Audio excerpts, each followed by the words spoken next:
Good evening, everybody, and thank you for joining us for the Thursday, March 9th, 2023 regular meeting of the Santa Monica Rent Control Board. Would you please call the roll?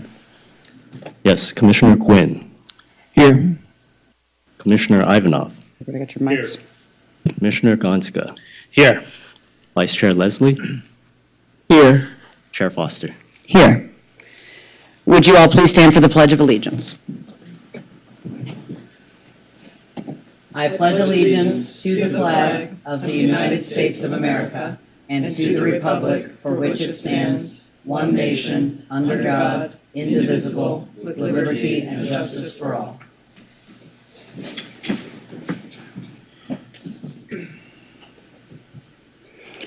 Okay, if the commissioners will take a quick look at the minutes that were sent for last month, I'll entertain a motion to accept those when you're ready.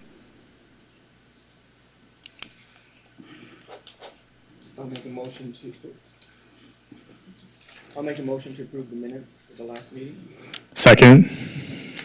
Moved by Commissioner Gwynn and seconded by Commissioner Ivanov.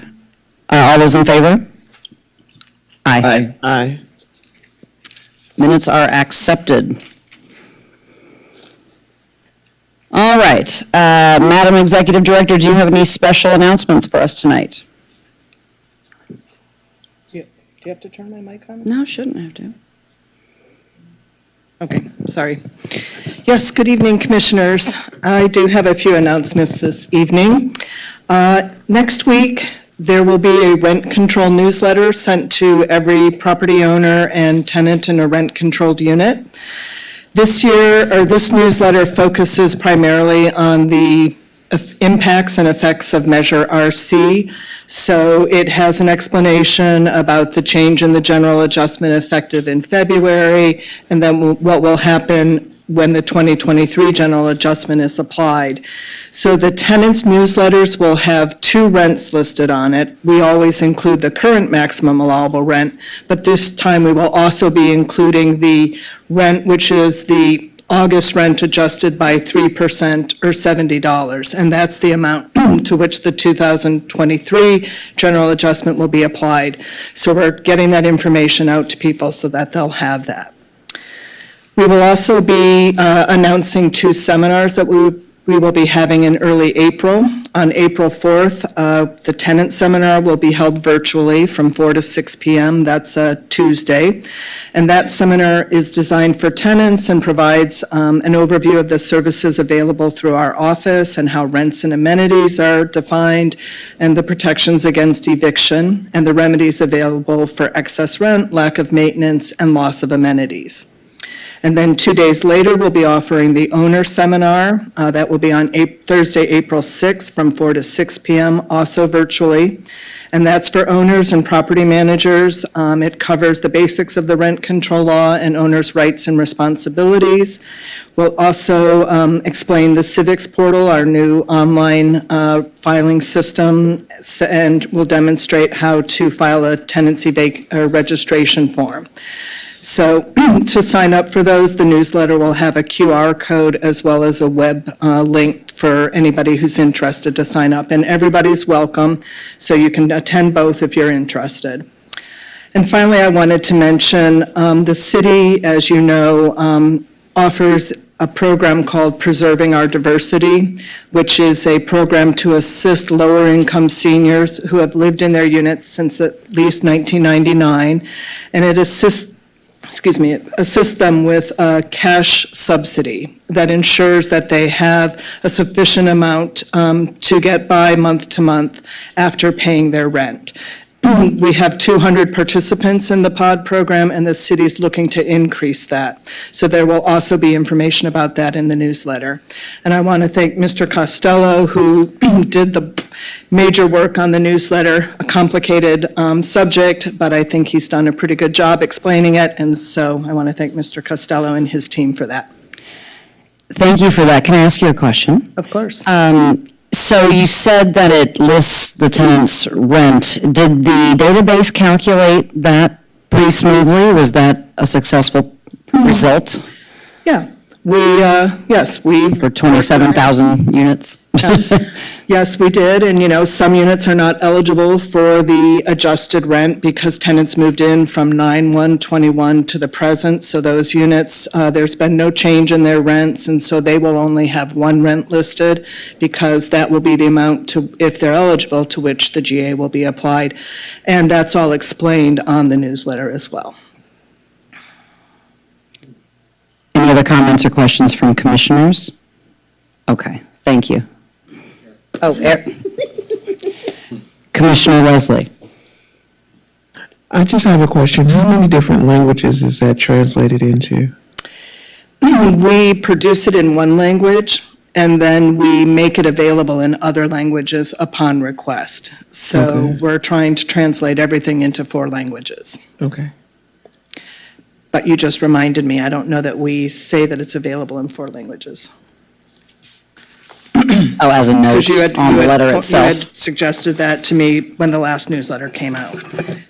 Mr. Costello, I think we just have that in Spanish, so we need to make a note to do that in multiple Great. languages the next time. I apologize to you. Thank you. Thank you, Commissioner Leslie. Good catch. All right, great. Thank you, Director Condon. All right, we're on to item 7, public comment. This is the time we set aside for the public to address the board on matters that are not on the agenda, but that are within our subject matter. And I have no request to speak tonight, and so if there are no additional requests for public comment, we will close public comment. All right, thank you. Moving on to item 10, jurisdictional items. We have item 10A, an exemption for a single-family dwelling at 1147 Franklin Street. Would you like to give a brief staff report? Certainly. Commissioners, good evening. This is an application to permanently exempt a property because it's a single-family home under Section 1815 of the Charter. There's no dispute that this is a single-family home, and the applicant, Mr. Norman, is the owner. All of that is established. The question before you is whether he has provided evidence to show that he has resided on the property for at least 2 consecutive years. That's the requirement for the exemption. He does own another rental property in Los Angeles, but he submitted rent deposit slips and a statement of registration of rental units from the city of Los Angeles to show that it's used as a rental property. It's not where he resides.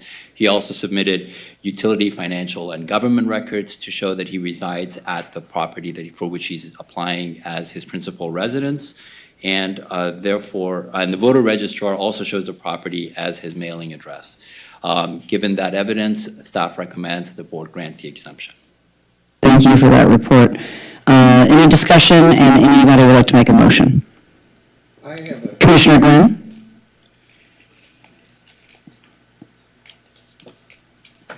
My microphone. There you go. Oh, you had it. There we go. It's touchy tonight, the system. So this doesn't really have anything to do with the actual decision here, but kind of an informational question similar to what we had at the last board meeting.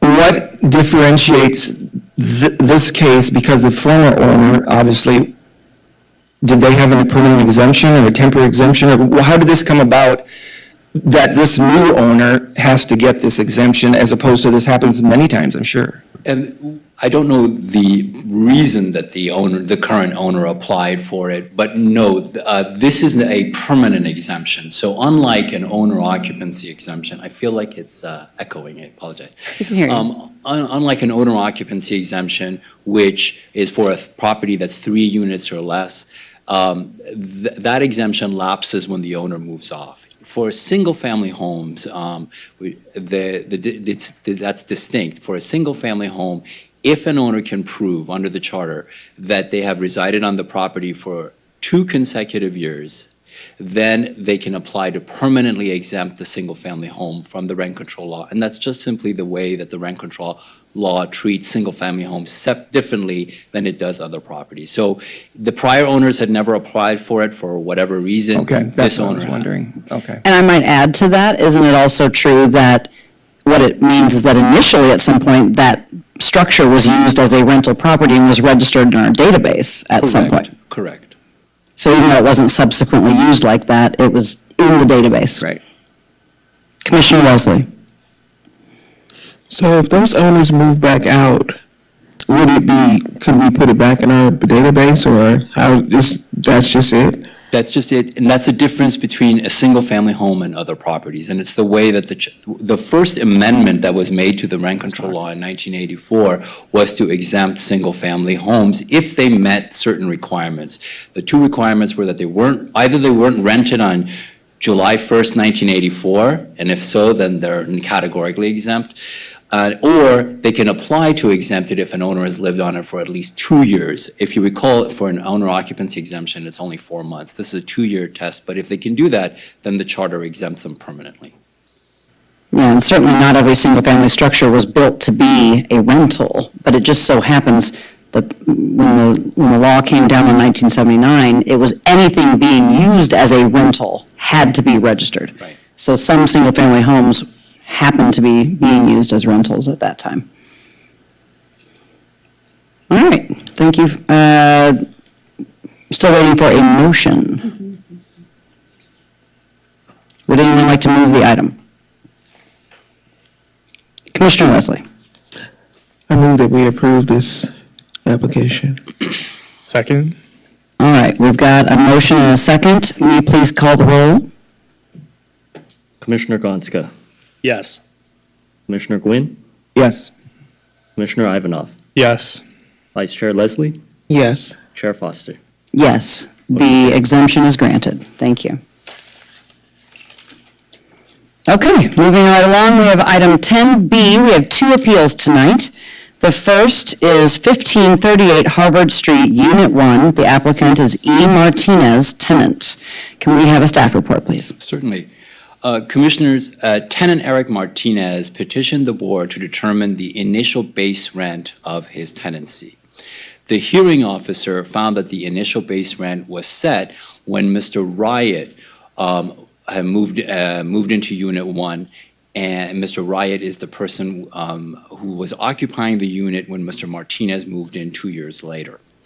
The hearing, Mr. Martinez has appealed that decision. He argues that the initial base rent was reset when he moved in and the landlord charged him a discounted rent. And alternatively, he argues that the initial base was reset when Mr. Riot moved out and the landlord kept on charging a discounted rent.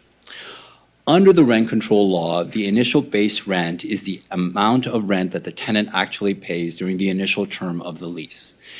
And once the initial base rent is set, all future maximum allowable rents, or MARs, are based on that initial base rent, and they are increased annually by the general adjustment. Also, once an initial base rent is set, the landlord cannot set a new initial base rent until the unit has been vacated completely.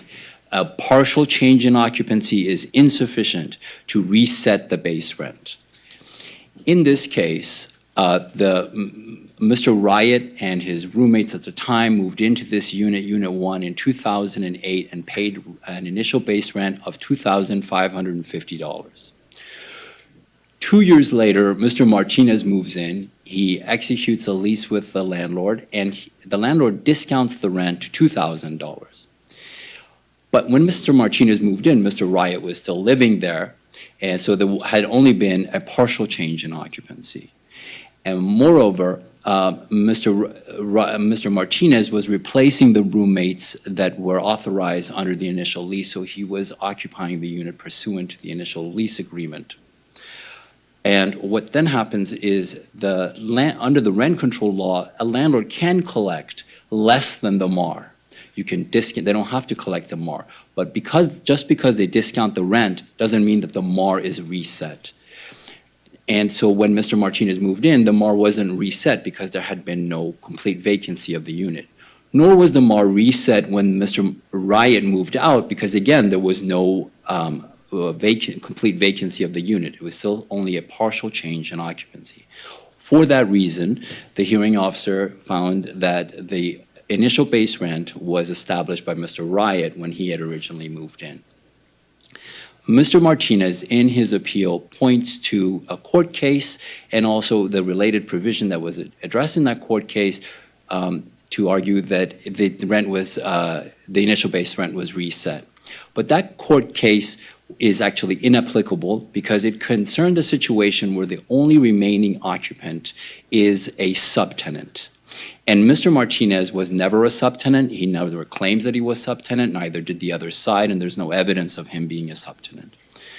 Mr. Martinez also points to another regulation of the board. That regulation incorporates provisions of the Costa-Hawkins Act, but they're an exception to the ability of the landlord to reset the initial base rent after vacancy.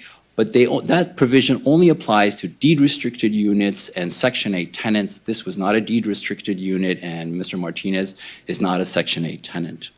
And finally, Mr. Martinez argues that the landlord violated the board's registration regulations because the landlord didn't register his tenancy when he moved in and didn't register the discounted rent that he was paying.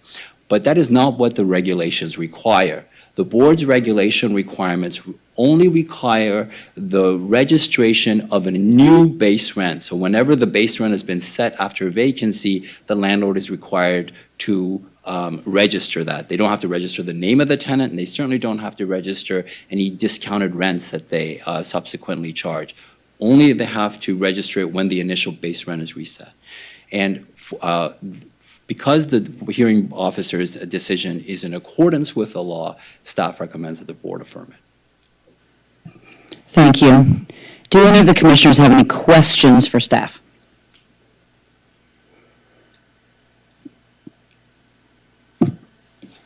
Commissioner Gonska? Thank you.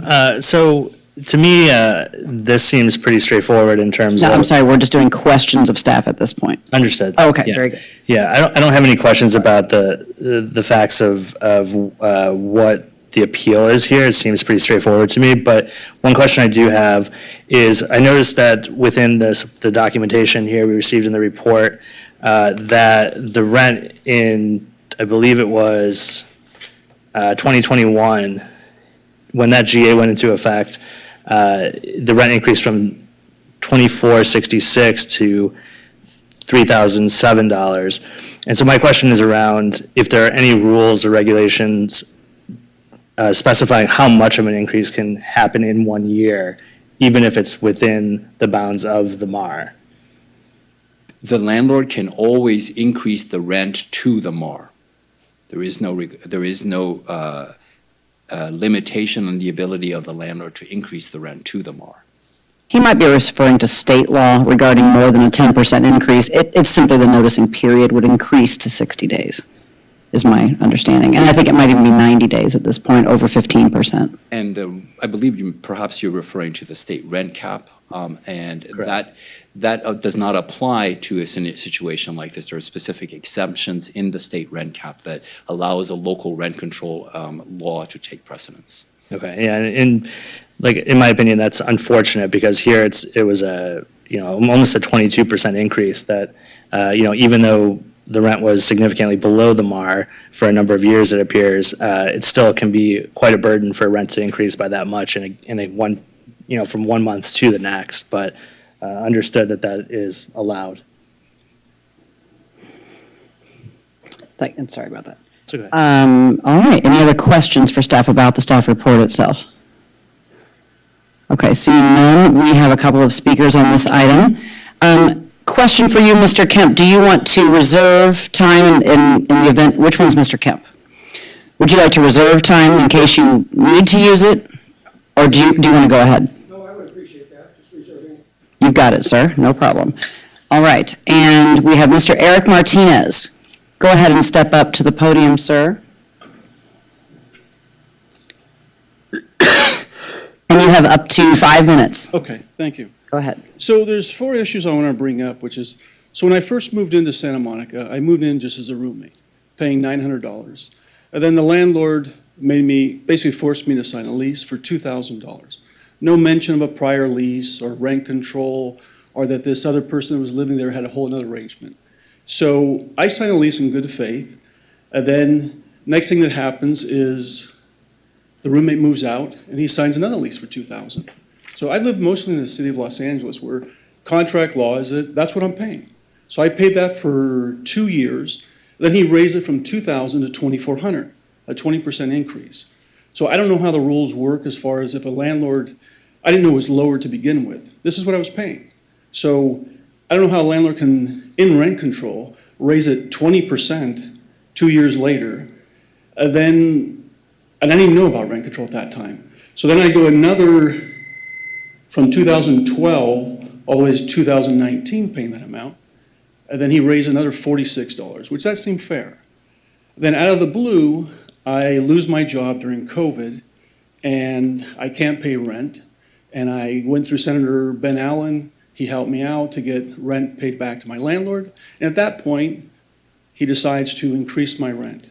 And I don't know if there's a statute of limitations, but I never knew that I was, I'm basically at the mercy of some rule that the landlord at any point can raise my rent to some fictitious number based on a prior lease by 30%. Suddenly I go from $24.66 to $3,000. So that's when I contacted the rent control board, and they said, well, you're not even registered. We didn't even know you exist. And on top of it, they tell me, if the landlord would have passed away, I would have had no protections. I'm like, well, how on earth does this calibrate towards rent control for tenants? So I appealed it. I did the hearing, and here I am now trying to figure out, why am I getting raised 30%? And can the landlord just raise the rent and lower it as much as they want? This doesn't make any legal sense. So this is the reason why I wanted to appeal it. And what they're saying, to me, it's a loophole. There's got to be some exception where at some point a landlord can't just keep the rent at a certain amount and unbeknownst to me decides just to raise it, and I'm stuck with that. That doesn't seem like rent control was created for those reasons. So that's my reason for appealing it. These other things about how rent control, unless someone vacates it, it's the only way that someone's registered, makes no sense. So it means I have no protection unless it's a vacated place. And that's my concern, is that, how is this protecting tenants in Santa Monica?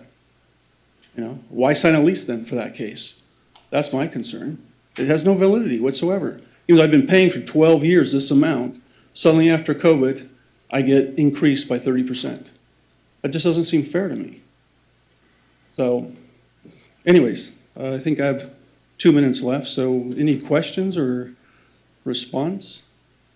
So the way comment works from a party to the appeal is that you're allowed to make arguments to us. It's not so much a question and answer. Okay. Correct, that's I wasn't correct. sure about that. Okay. According to our procedures, yeah, thank you. So my appeal is that either I'd like to have my lease honored and only increase the amount that is allowed by law, not 20% or 30%. That's my concern, is that how is that legal?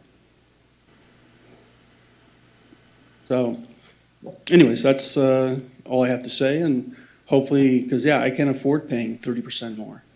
And I don't see how that's fair. And there's also nothing in my lease mentioning a prior lease of someone else. And even the landlord during the hearing said he never considered me a continuation of the prior people. So how can the law go against the landlord and me and my lease? So that's kind of why I'm thinking that there's got to be some other way around this where, the law isn't meant to protect someone for 12 years to suddenly raise the rent. That doesn't make any logical sense to me. So anyways, that's my appeal. I do have a clarifying question for you. We are allowed to do clarifying questions in a narrow channel. While you were living at the unit, did you periodically receive communications from the rent board that all of the units in town receive with a number in an oval stating what your maximum allowable rent could be? I used to receive these things that sometimes got thrown away that's like this pamphlet that's rolled up that's staple, and I never understood what it was, It never said like, this is for rent control or anything. So for the most part, and it never was corresponding to my rent. So I didn't know how it worked. Maybe it's property taxes or something like that, but I didn't know that this is something that obligates me on someone else's lease from 2 years ago. That's the issue. All right, thank you so much. You're welcome. All right, Mr. Kemp, do you wish to use your time or? All right, sir. All right, thank you. That closes comment on this item, and we will enter discussion. Do any commissioners have comments or discussion they'd like to initiate? I'm happy to, if I don't see any names. First of all, kudos to staff and the hearings department for addressing lots of complicated issues. And what's great about some of the more complicated cases, maybe great isn't the right word, what's interesting about some of the more complex cases is that we, as commissioners and as a staff, get to explore and re-explore chapters of our regulations that were made years ago, decades ago, or more recently. And this is definitely one of those cases, so my hat's off to the hearings department and the staff attorneys. I do remember living in Santa Monica during what we called the economic downturn, and I do remember there being a lot of for rent signs, far more, in fact, than during COVID.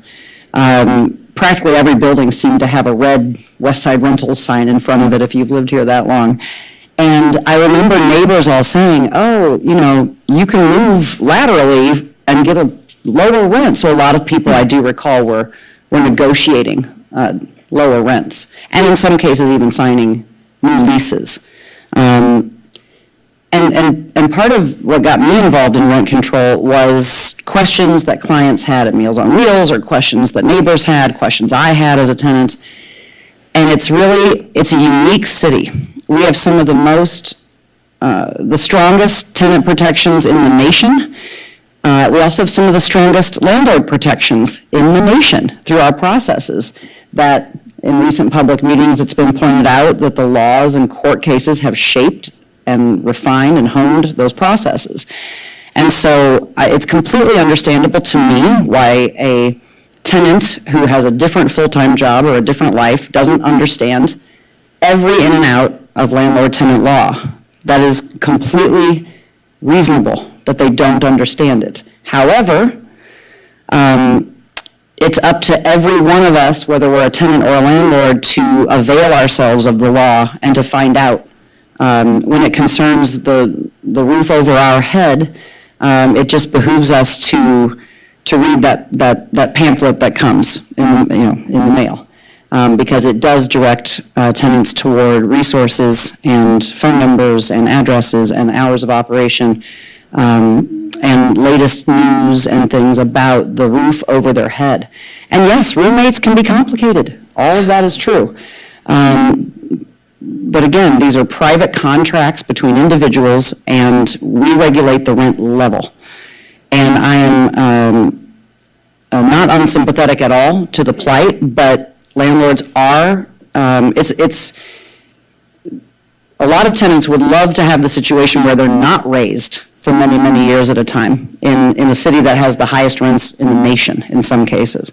So the good news is they're not allowed to bank time, so they can't catch up on past due rent, but they can raise it to that MAR that comes on that folded piece of paper a couple of times a year from the rent board agency. So I am, for one, completely satisfied that what seems like a complex issue on its face is within the standard of every part of the law that we have regarding this. And so I will be supporting the hearing officer and Commissioner Gwynn. Yeah, I agree with everything you're saying about it. It is complicated, and I'm glad that commissioners all understood this, but I also get the layperson struggling to understand how we got to this number. And I understand why Mr. Cole is done what he's done. The one question I do have, first of all, your question to Mr. Cole about the newsletter and the MAR that's in there. I get where he's coming from on seeing that number and kind of glossing over it. And I know we've always struggled with how do we get tenants to understand what that number means in just that round circle that we have in the brief explanation. And I know that's always going to be a problem because we can't explain that easily in every single newsletter, and people do gloss over it. And I know in my own building that I don't think anybody reads that, to be honest, based on what I know that rents are. And I don't know how we make it better. But the question I do have for staff is one that two tenants in this situation signed new leases. And I guess to make everybody understand that because they signed new leases doesn't mean it overrides rent control law. Correct. If the fact that they signed the lease, there is a contractual legal issue there, which is that the landlord is contracted that for the period of the lease, they're only going to be charging the tenant X amount. The MAR is here, but the landlord has decided in this situation that they're going to give a discounted rent. So long as they don't go above the MAR, they're not violating the law. Right. But the lease was legally significant for the period of time that it was in operation. Right. But once the lease is over, unless it's renewed for that same amount, Gotcha. they don't get to, the landlord is free to raise it to the MAR. Okay. That's all I have to say. Thank you, Commissioner Gwynn. Commissioner Gonska. Yeah, I agree with what's been said so far by my fellow commissioners. I think that, to me here, it seems that the hearing officer is accurate in their determination according to the rent control law. The positive thing for the tenants in this case seems to be that for a period of time, they were being charged a rent that was below the maximum allowable rent, and that's great. Unfortunately, the laws exist to allow landlords to raise the rents to the MAR at any given time outside of a lease, with proper notice, of course. But to me, my personal opinion, it's really unfortunate that the laws exist that way, because a 22% or 20% increase from one month to the next could force a lot of people out of their homes. And to me, that's not right. But unfortunately, that is the way that the law exists today. I'd like to see that changed, but all we can do is follow what the law is currently. And one other point I want to make is just, in addition to the mailings that go out with the MARs listed, you can also go to the Rent Control Board's website to search any rent control property by address in the city and see what the maximum allowable rent is, assuming that it's properly registered, of course. And that's easy to find with a Google search, or like I said, going to the Rent Control Board's website. So, I think I would like to see that rules change so that there is a lower maximum increase, even if the rent is below the MAR, to make sure that people aren't forced out of their homes by giant increases, which, in theory could be used by landlords to try to force out long-term tenants. If they kept the rent below the MAR for a number of years on purpose in order to suddenly give a massive increase that a tenant couldn't afford, you could see how people could use that quote-unquote loophole in a nefarious way. So unfortunately, I think I'll be supporting this here tonight, but I wish it were different. Thank you for your comments. Commissioner Leslie. So this is just a clarity question. So in this case, the landlord charged each roommate $2,000. Am I clear to say that? That's, Commissioner, that was for the entire unit. okay. So, So when Mr. Riot had moved in, the landlord signed a lease and charged them $2,550. A couple of years later, in 2010, Mr. Martinez moves in, and when Mr. Martinez moved in, he starts charging him $2,000. And that went for several years, and then at some point it became $2,400. And then only in the last couple, I think it was 2020, I believe, when there was a significant increase catching up to the MAR. so there was a second roommate. How much were they being charged at the same time? All that we have, in terms of how roommates divided it, it's not something that we get involved in. All that we know is that the rent for the unit is $2,000. So the landlord can't, the rent for the unit was $2,000, or before that it was $2,550. Whatever is the MAR, that's how much the landlord is the maximum the landlord can charge. Whatever the landlord is charging, however the tenants split it up between themselves is not something that we get involved in. No, so this is my confusion. So, I'm just trying to clarify, like, in other words, that both rents weren't being charged above the MAR. Right. Okay. Thank you.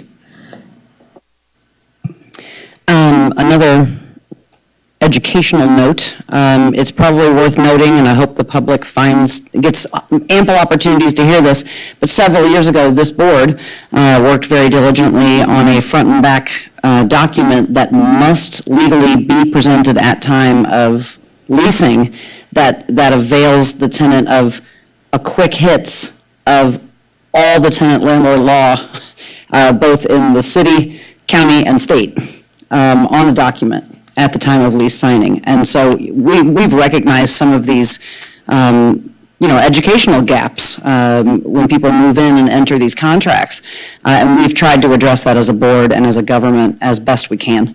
It's not always easy, and we need two-way participation with our citizenry, and it's tough. I do wish landlords and tenants and roommates who move in together all better understood California state contract law, because it's not just a casual relationship between roommates, it's a contractual legal arrangement between people, and far too often it leads to tragic circumstances or at the very least hurt feelings. So, all right, would anyone like to make a motion or have any further comment?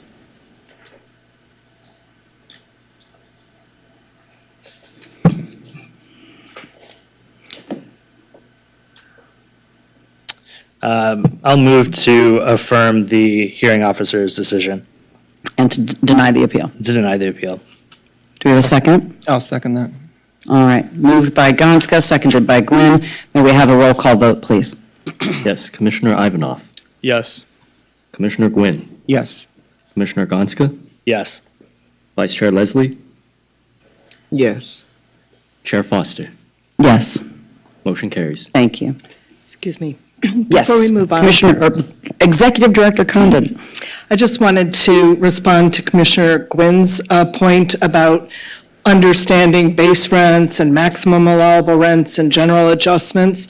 The newsletter that will be in people's mailboxes next week has all of that information. We're really trying to explain this so that everybody will understand it. So everybody who's listening, please look closely at the newsletter that you will receive so that you can learn this. And we have a staff of information coordinators and analysts who are available at the board to answer questions. And that information is also available on the newsletter. So we will hope that people call us who have questions about the rent. But we are putting that information in people's mailboxes next week. And are we doing any other additional outreach? Are we doing any newspaper advertising, or is the city assisting with an email blast for their list as we've done in the past when we had significant events like this? Do you want to speak?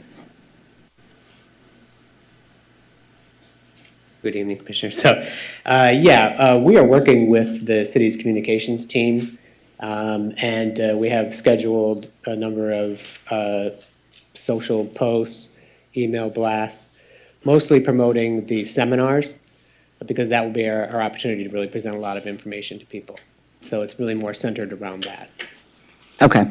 That is a broad outreach, teaching people how to find us, Yes. one way or another, or for one reason or another.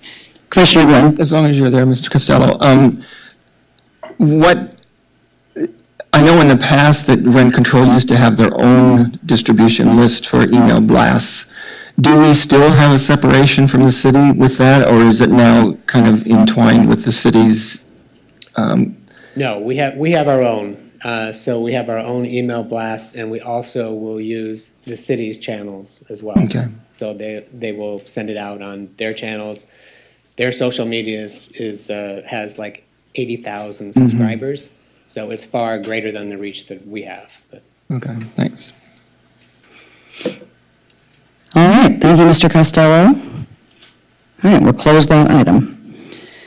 Moving on to item 10B2, we have an appeal, 1015 3rd Street.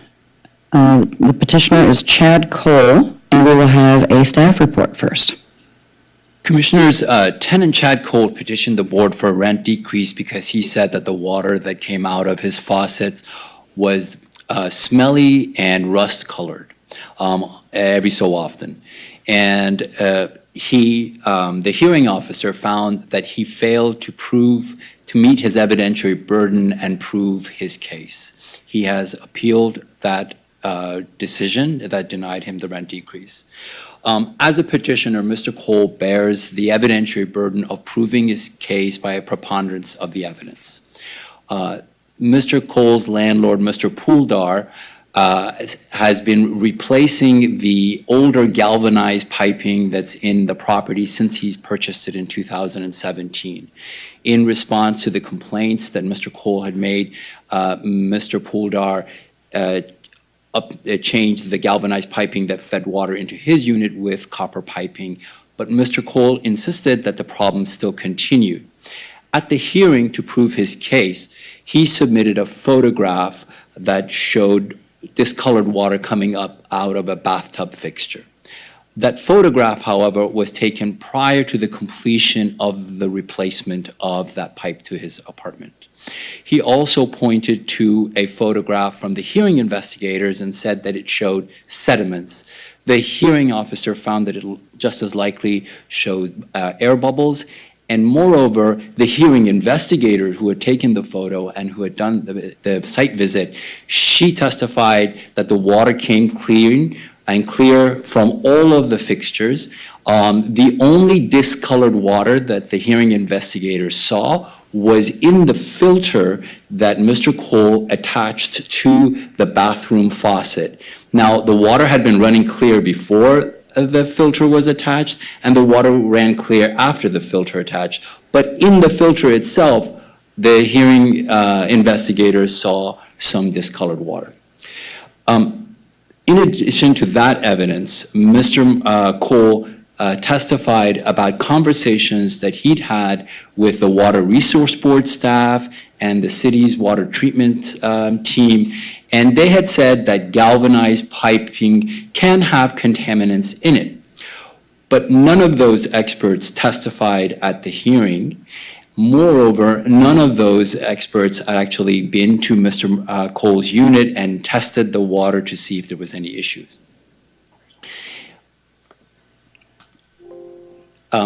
Excuse me, commissioners.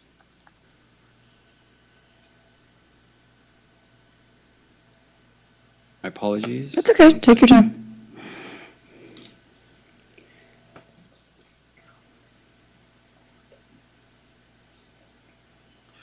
After the landlord had replaced the piping that came to the unit, he took a technician from a company, PacChem company, to test the water.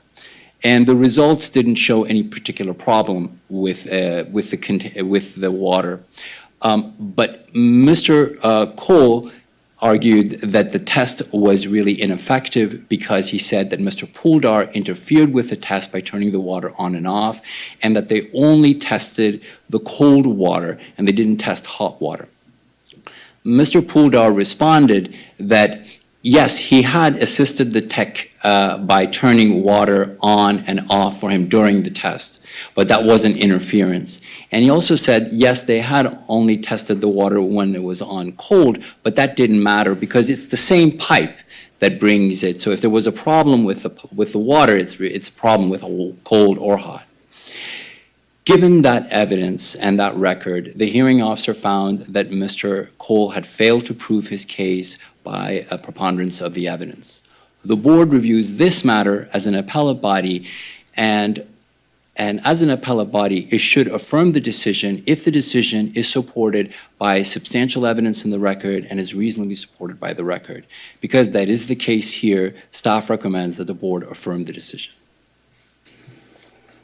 Thank you for that report. Do we have any commissioner questions about the staff report before we move on to our speaker?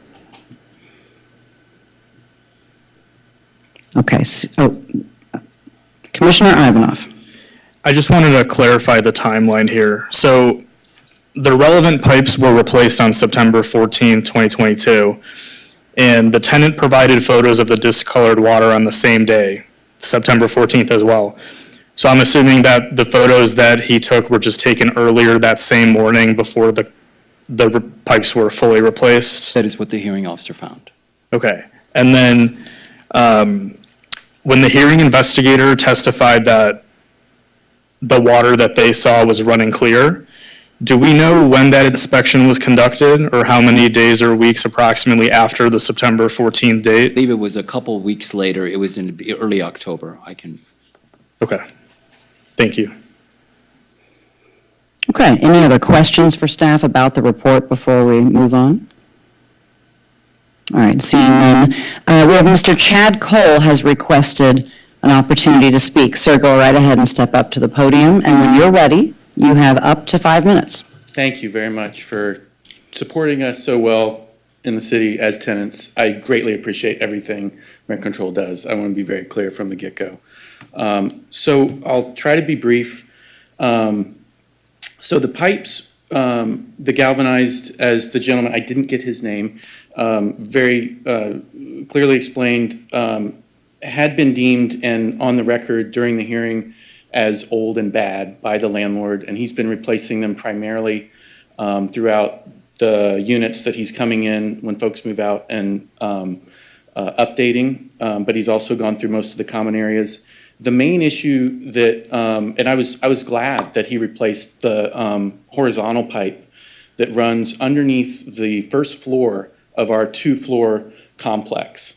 There is still galvanized that comes up from that into my unit, and then in my unit from, across the lengths of my, from the water heater, hot water heater, for example, on one end of my unit, all the way to the bathroom at the other end of my unit, that piping, and that was part of my questioning when he offered to do the testing, if we could test the hot water.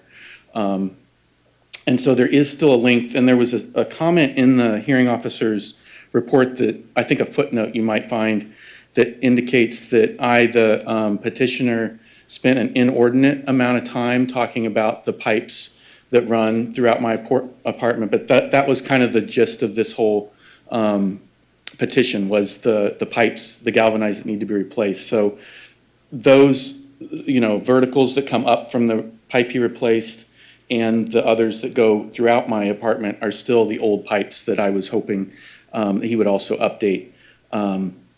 Old neighbors, and I say I'm an old neighbor, there's 25 units, and about 4 of us are the old units that haven't been vacated and updated. We're also complaining about the water, so it hasn't been just me, and I think that may be in the record. I hope it is. And they also took their own home kit water tests, and that was an additional reason why he replaced that other piece, was because both she and I, she lives below me, her pipe now is the one that it primarily, I think, helps. It also, I think, helps me too. As for the filters, there was no filter on the tub spigot that had the orange water, and it wasn't clear actually when the date was that he replaced that. And so the water that came out of there, I do believe, as Mr. Ivanov indicated, that it was during that later that day that I took the photo. And it's, maybe you guys saw this, I'm not sure, but it was a pretty significant amount. Staff, is that photo already in evidence? All right, thank you for that I think color- clarification. Yes, okay, great, sorry. So, yeah, and the water results during the test that I said, I was never clear who actually deciphered those results from the hearing officer, and what expert said that those were in range. And so that I tried, and I couldn't figure it out, because all the different measurements seem different across the test. So I couldn't figure out how it was deemed safe, that the water didn't fail any of those tests. And as for Mr. Puldar interfering with the test itself, part of the issue, I think, that is happening is that the pipes, the galvanized pipes, they're old, as the landlord indicated. He said, they're old, they're bad, we want to replace them. Is that because when he's been doing all these remodels of the 20 units out of the 25 in the complex, every time he turns off the water and then turns it back on, I don't know if any of you have experienced this, but there's air that gets in there. And I think that air, and again, this is what seems to happen, is the most common time I've seen this is when he's been doing more construction, and that air, I think, jostles the inside of the pipe. And I don't know what those look like exactly. I'm guessing that they're just old and degraded, and then that whatever stuff starts to break loose. So when he turned the water on before the test and let it run, I felt like that was interference, because oftentimes when I first turn it on is when I see it, like with the bathtub photos.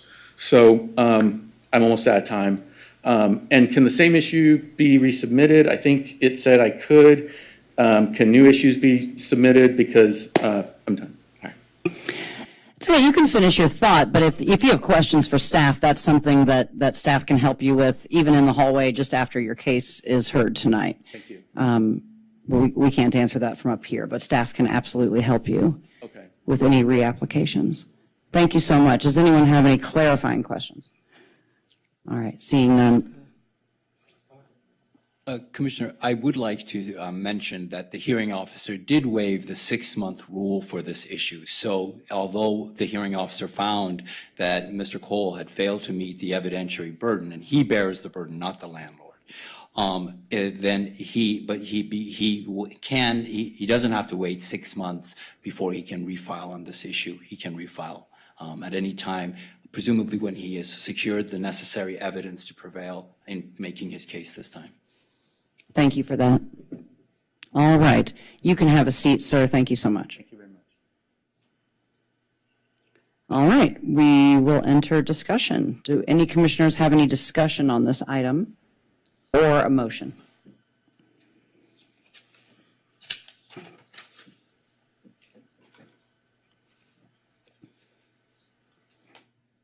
Commissioner Gonska and then Commissioner Gwynn. I'd just like to say that I think, given the facts that we have here, unfortunately, I think we have to, at least in my opinion, we have to affirm the hearing officer's finding, deny the appeal. But I would say that I haven't dealt with this exact issue in my own apartment before, but plenty of times in life, when you're trying to show a problem, of course, it doesn't occur right when you're trying to show somebody what the problem is. So if that's the case here, if you can gather additional evidence to prove that this is an ongoing problem, I'd encourage you to talk with staff and to present that evidence and file a new petition. Thank you. Commissioner Gwynn. First of all, Mr. Martinez is still here. I just wanted to apologize to him because I think I called him Mr. Cole. So I'm sorry for that. And I agree with Commissioner Gonska. The problem with this is that there's so much we don't know that it's because it's basically hearsay. A lot of these things that Mr. Cole brought up in his hearing, and unfortunately, without the proof there, the people there to back him up that are experts on this, the hearing officer really had no other choice than to rule the way she did. And so again, like Mr. Gonska, I'm going to support deny the decrease. Would you care to make a motion to that effect? Sure. I'll make a motion that we affirm the hearing officer's decision and deny the petition, and to That's sufficient. prove the findings of fact and the conclusions of law. I'll second that. All right. Moved by Commissioner Gwynn, seconded by Commissioner Gonska. Would you please call the roll? Yes, Commissioner Ivanov, Yes. Commissioner Gonska, Yes. Commissioner Gwynn, Yes. Vice Chair Leslie, Yes. Chair Foster. Yes. Motion carries. All right. It's my favorite time of the quarter. Did you guys hear that The Price is Right is moving from CBS television studio to Glendale? Like, what on earth are they thinking? Brian Augusta, come on down. It's time for our legislative update with our advocate in Sacramento, Mr. Brian Augusta of Brian Augusta and Associates. Good evening, sir. Thank you, Chairperson. That is, probably the best welcome I've had, so appreciate that. I hope to go home with that car. It has California emissions. So good evening, everyone. As introduced, I'm Brian Augusta, your lobbyist in Sacramento.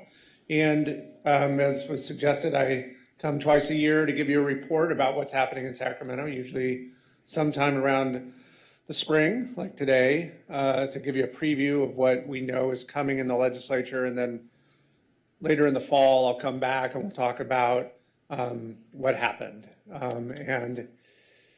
This is that expectation period where we have like hundreds of bills, literally hundreds of bills in the housing realm.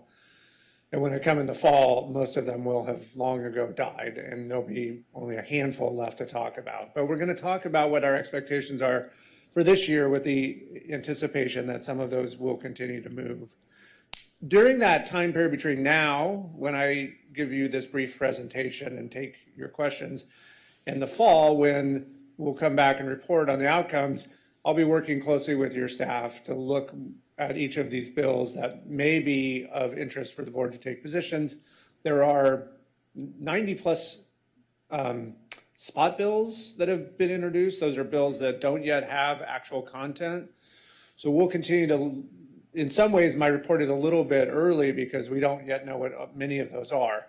But if we see among those, as they get amended, bills that will be of interest to the board, we'll bring those back for action, or we will communicate the board's position to legislators. So with that, let's talk about where we are. We are at the very beginning of the legislative session in that the hearing process is just beginning to ramp up. As I indicated, many bills have been introduced. Not all of them are in a permanent form, but most of them are getting into that form. Hearings have just started this week. They will ramp up over the next couple of weeks while we move towards all of those bills moving out of the policy committees and onto the floor by the end of May. Then they'll switch houses. That process will repeat. In the meantime, we're also looking at the state budget picture. Back in January, the governor gave his projection of this year's budget picture. In early May, he will give an updated projection based on April tax receipts, something we call the May revise, where he will give us an updated projection of the budget. And that May revise is sort of the last sprint to the finish line on the budget process. So between now and then, we've got sort of all of those things happening at once. Let me trace some themes that we see coming for this year. The budget picture. Last year, we had a record surplus, and the result was a lot of new ideas and investments. Not all of them new, some investments, many of them investments in existing programs, some new proposals. And now, this year, we are having an unprecedented deficit, a $25 billion projected deficit, which could grow or could shrink. Some budget watchers are cautioning that, or not cautioning, but taking that bad information and I think making sure that people understand that we have done a lot as a state over the last decade to protect ourselves from this up and down cycle of the budget, and we have reserves. And so thankfully that will not mean deep cuts, but it may mean on a number of things that funding that was provided in last year's budget, some of which stretch over a 2-year period, may get clawed back or be reprogrammed. So with that budget picture, it does have an impact on housing. It's sort of changing the picture. Over the last several years, we've had a number of investments or expansion of investment in affordable housing production. So we put money into the main housing programs that HCD operates.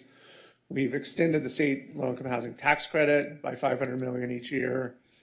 We have made some additional innovative investments to spur affordable housing development.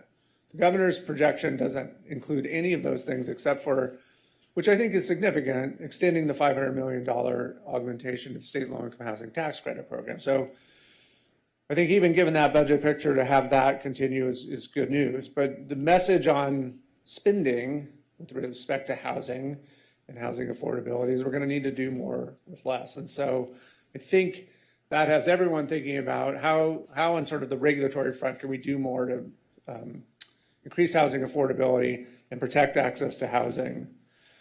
In addition to that, we have something like 25% of the body between the Senate and the Assembly are new members.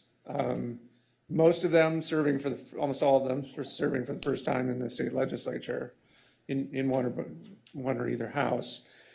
So with that comes with, a lot of new ideas and a lot of new enthusiasm, and then a lot of ideas that we have seen before from new members. And so I think one of the themes is that, many of these members ran on and have talked about, as have their incumbent fellow legislators, the state's housing and homelessness crisis. And they all have ideas about how they want to address them. And so we are seeing, I think a really important theme is we are seeing a lot of bills this year in that space. Some focused on land use and how we can remove barriers to the production of housing. Some focused, as we'll talk about in a second, on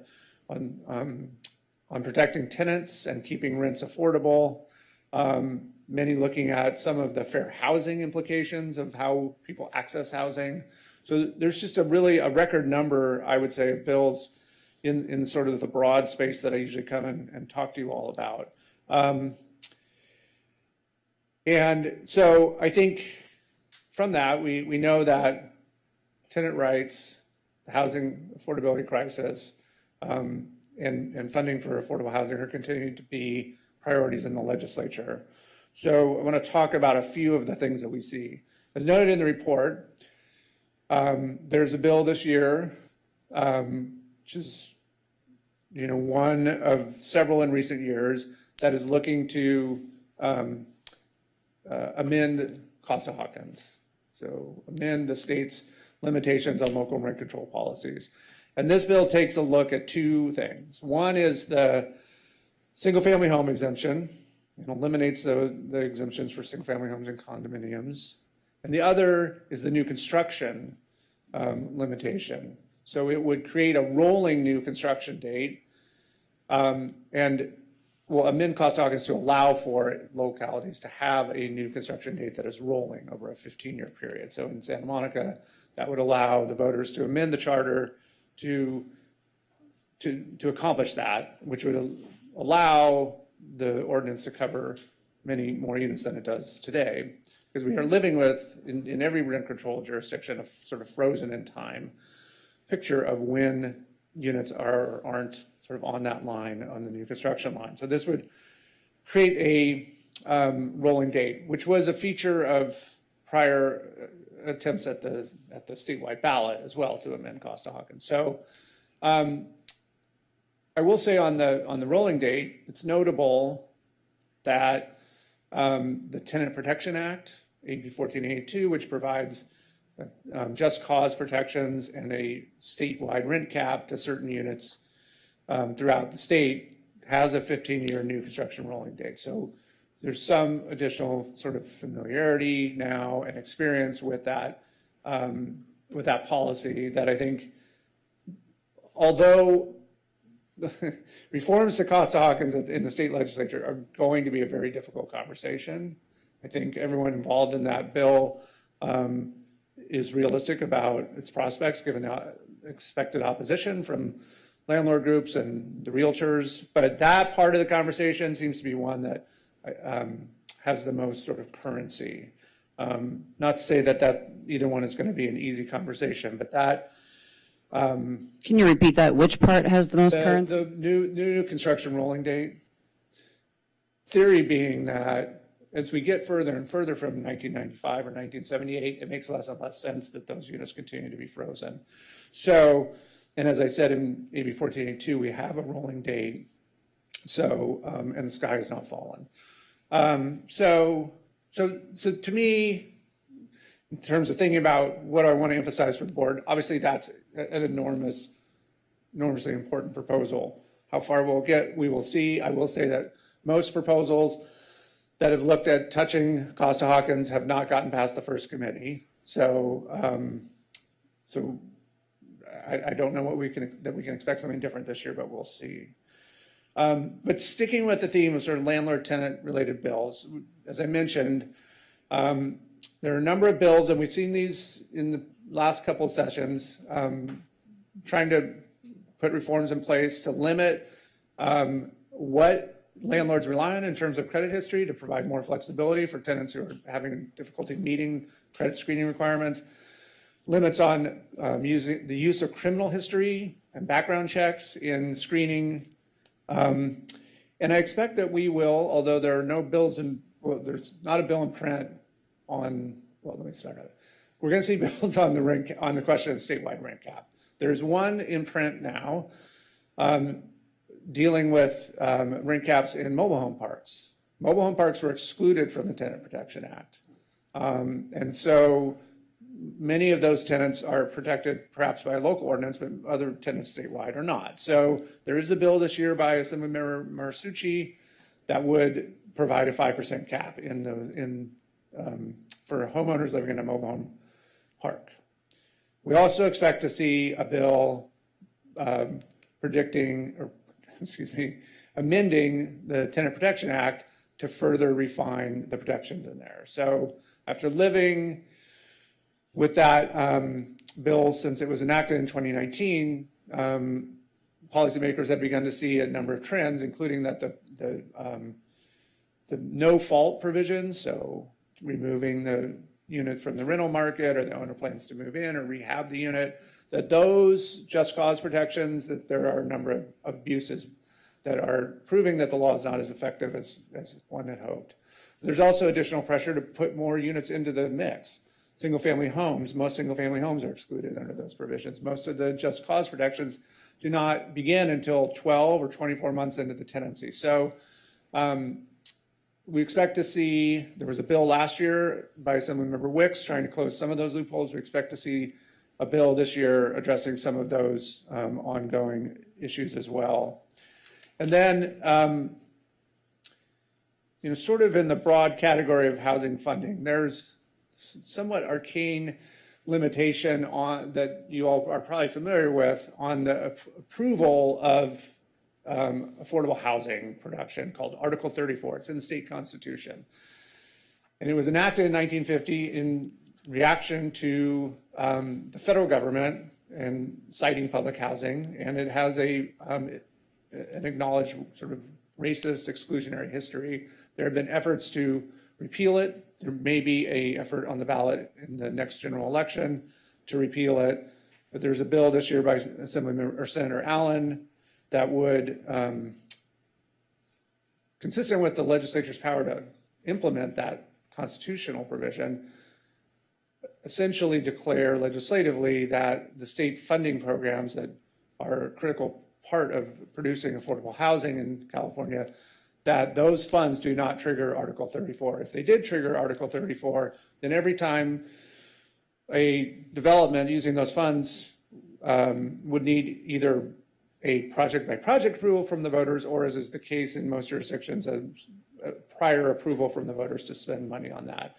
And that is a huge barrier that slows down the production of housing and increases the cost. So, can you think of any barriers to his bill? I hope not. I mean, I can't think of any. Yeah. I mean, it seems. I will say that prior the SCA that is putting this on the ballot, if that goes forward, and SCA 2, correct? SCA 2, that's right. Had unanimous support. The realtors, whose predecessor organization put Article 34 on the ballot decades ago, is now urging its repeal. So yeah. We hope that would have not too much controversy attached to it. I also want to just quickly say, switching gears, so we have a budget picture that doesn't look that good, but one thing that voters have long demonstrated support for is approving at the ballot bond measures that help expand the funding for affordable housing. And most of our state funding programs rely on those voter-enacted bond measures to kind of fill those coffers. So Assemblymember Wicks has a housing bond. Details are still to TBD, but expected to put that on the next ballot, which would be the primary ballot. And obviously over the next several months, we expect to see sort of the details of that filled out, including how big of a bond and what programs are to be poured into. So let me stop there. I think that's a good overview at this stage in our early legislative process. I just want to leave time as well for questions or comments from the board. Thank you so much. I certainly have some. It looks like Commissioner Gwynn has some first. I do, and hello, Mr. Augusta. Hello, it's so good to see you on this side. Yes. I have a lot of questions, but I'm going to try to limit them. I know we don't get to see you that often, and so I'd rather get them to you now. First of all, on the Costa-Hawkins amendments, I know you said it's always going to be a difficult change, and I've always thought that the rolling construction exemption just has always made sense. Even when I was an employee of the Rent Control Board, I can remember talking to Tracy sometimes about that seems like such an easy fix to do and makes sense. And I know if that would happen for us, it would involve thousands of units in the city of Santa Monica that would become under rent control jurisdiction. So I hope that's an easier fix as well. The other part of that one, the single family one, has me worried in a couple of things, and I'm sure this is something that, and I know you've talked to staff about this, that it would be very difficult in the city of Santa Monica because of our law.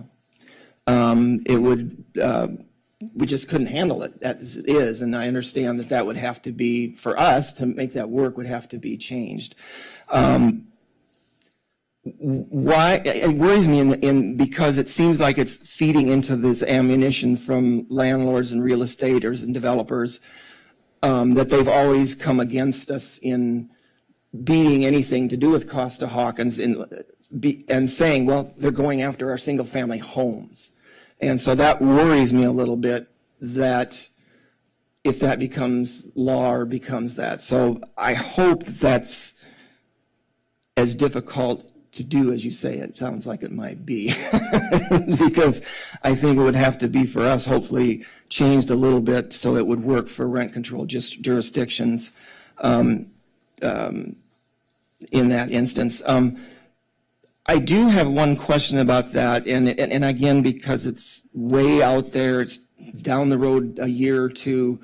When it comes to these amendments, if these amendments are put in place by the legislature, and again this year on the ballot, it appears that we could have an attempt to repeal Costa-Hawkins again by the same group that did it before.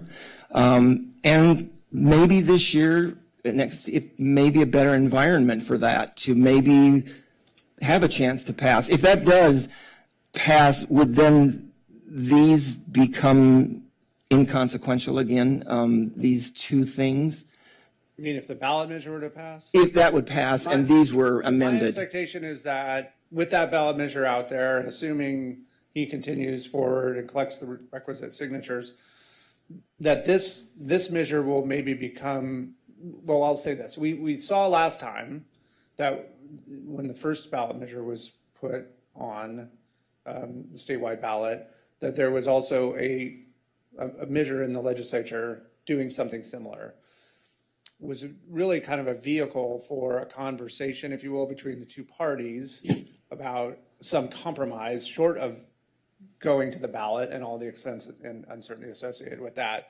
It may well be that this bill provides that same function, but I would expect that we won't see both move. If this were to move, then we won't see the ballot measure. If this doesn't move, more likely we'll see the ballot measure. Is that what you're? Yeah. So I think they're somewhat linked, and that one is sort of maybe leverage for a conversation around how to resolve some of this short of going to the ballot. But we'll see. Yeah, exactly. Commissioner Gwynn, would you entertain me just for a moment, before you move on from that bill, would you talk a little bit about why they included single-family homes, and maybe talk a little bit about the numbers of homes that have been scooped up by, not necessarily in Santa Monica, but by corporate interests and used as rentals statewide? Well, to that second part, yes. I mean, we see a trend in California in particular, but throughout the nation, of large investors buying up rental properties buying up single-family homes. And this started when we had our huge downturn and the bottom fell out of the mortgage market, and we saw a huge inventory. Those corporate investors came in and scooped up these properties. Talking to tenants who live in these properties, they're not great landlords. They're very aggressive about increasing rents. They're not very attentive. And we don't know the extent of that corporate ownership exactly, because it's easy to sort of hide behind layers of LLCs and such. But there's a significant and growing portion of our rental housing stock that is owned by corporate landlords who own single-family homes, and they're very aggressive about pushing rents in order to satisfy their investors. And so that, I think, is, I think to your point, Madam Chair, is part of why there's renewed interest, in addition to just creating more opportunity to put more units under rent stabilization. But we're seeing some really aggressive tactics with respect to single-family homes. And then a local law could deviate from that the way ours does. It's saying you can, but you don't have to. So our local charter amendment that would have to change if something like that changed could address that. Thanks for bringing that up, because the clarification on that is important. It's moving on to a couple of others that aren't necessarily, well, first of all, I want to mention one that, again, has me a little bit worried, and I know I talked to Executive Director Condon about this earlier, is the unbundling of the parking charges from rent. And obviously that is a really problem for the city of Santa Monica rent control, because that's considered amenities. So first of all, does it seem like that has a lot of steam behind it to do? And is it possible that we can work some type of amendment to that thing to allow rent control jurisdiction to do as we do? Yeah, and we have flagged this for your staff, and that's an ongoing conversation, looked a direction from you about seeking amendments to the bill, but for all the reasons that you're talking about. And it's too early to predict. I think it's a fairly new sort of policy proposal. In the legislature, the idea has been around for some time among those who want to reduce parking and overparking and reliance on automobiles, et cetera. But as a proposal in the legislature, it's fairly new. So I think it's going to take a while to socialize the idea and looking at the legislation. Some obviously complicated moving parts, hard to say how it shakes out this year. But at this point, we're treating it as a bill that's moving and that we should engage on it if it impacts your charter. The next one, again, it's not necessarily, under our purveyance, but it's certainly affects all of our renters, is the renter's credit thing. And there's two bills that have been introduced, one in each house, SB 569 and AB 59. And last year, it was almost identical type. It seems like almost identical bills were introduced in as well, and it went quite a ways through the process. Yeah. What is different about these, if anything? Well, Senator Glazer has put in a bill like this one. I can't recall now what the proposal was in each one, but most years it includes makes the credit refundable, which is not currently. So even those who don't have tax liability, because it's otherwise a credit against having to pay the taxes, you get the benefit of the tax credit by making it refundable. But he has done this, and others have, for many years now. We have yet to see one make it to the finish line. Okay. So I don't know if the picture has really changed or if there's some detail in this proposal that makes it more likely to pass. But one of the barriers is that this governor and his predecessor, Governor Brown, were very clear that those sorts of things, which are tax expenditures because they take money from the general fund, need to be settled in the budget. So I think that's where that conversation is more likely to take place. And I just want to mention that I think the maximum security deposit amount is a wonderful idea because, some of these people moving into new units now paying 2 or 3 months rent up front is certainly a huge burden to be able to, for tenants to move into units. It's bad enough the way it is, so I think making it a one month thing is great, so hopefully that'll gain some momentum. The last one that I really want to mention is actually, again, not under perfect events, but you mentioned it in the public agencies, that there's 2 bills introduced about teleconferencing. What's the difference between those 2 bills? Well, I best acknowledge that we haven't delved deeply in those. I've flagged those for your staff as Okay. well. We need to look more carefully at those and whether or not perhaps we'll bring them back to the board for consideration. But they both grow out of the notion that during the pandemic shutdown period, as you experienced, we went to a model that was entirely remote, and for the first time had a lot more public engagement, remote public engagement. I think there's some desire to figure out a workable solution that allows for that to continue, while also protecting the ability of the public to access members and petition the government. So. Okay. And then the last one I want to just quickly is AB 920, the housing status as a protected class. Yeah. What is going on out there that prompted this? This is really about homelessness and treating the unhoused folks with dignity and giving them additional rights because of their status as unhoused. Okay. That's it for me. Thanks, Mr. Augusta. Yeah, of course. Thank you. Now playing the role of Carolyn Terosis, Lonnie Gwynn, ladies and gentlemen. And full of it. I can't wait to share this segment of the meeting with her. That was so great. Thank you for those wonderful questions for Mr. Augusta. You stole all mine, so great. That saves some time. The unbundling of the parking, I just want to go back to that for a second. I mean, that's really monkeying with contract law at its core and landlord-tenant law. You know, I'd love to hear what Allison has to say about this, but like, do you remember when eBay had the class action case and they had to change their rules because people would charge $5 for the product but $87 for the shipping? And everyone realized that that was a way to avoid like sales taxes and things, you know, by the seller.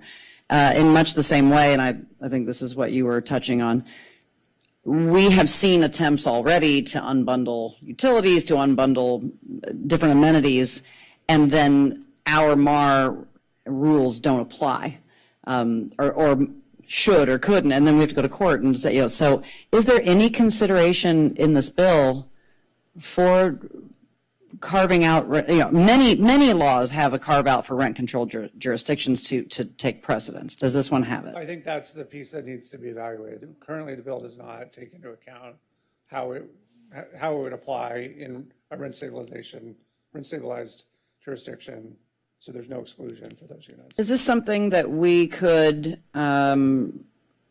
resolve as a board to send a specific, you know, more than just acting through our advocate? Could we actually send an actual resolution? Oppose unless amended as follows? Can we, and what kind of timeline would be useful for achieving that? Is a month too long? No, it's not, but yeah. Okay. Not for my. I mean, for the hearings timeline, you know, as far as like amending the bill, there's plenty of time. I think we should do that. I don't usually normally give direction from the dais, but I would like to do that. If I think I see some assent and nodding heads.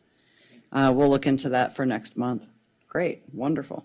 Glad to see, you know, Mayor Succi taking action on the mobile home parks. I'm not sure how far it'll get. That is such a crime. I mean, we're really leaving a huge swath of some of our most vulnerable renters behind. And it just seems to be something that people are turning their heads. You know, we're fighting for tenants in our multifamily homes in major cities. We're fighting hard for rent control jurisdictions and laws and protections, and we are ignoring this giant class of tenants that are just getting away with an entirely different standard. So we should all as citizens be concerned about our neighbors in mobile home parks. Lonnie covered the rest of it. You know what? If, how am I to pronounce the name? Is it Wahab? Wahab? Godspeed, Wahab. Godspeed. Someday we will elect people who truly look out for 70% of Angelinos and a huge percentage of the residents of California. That's all I have. Does anyone else have any questions or any comments for Mr. Augusta? All right, well, seeing none, thank you so much. Thank you all. You've won a new car. I don't think we're paying you quite that much, but Brian, thank you so much for coming.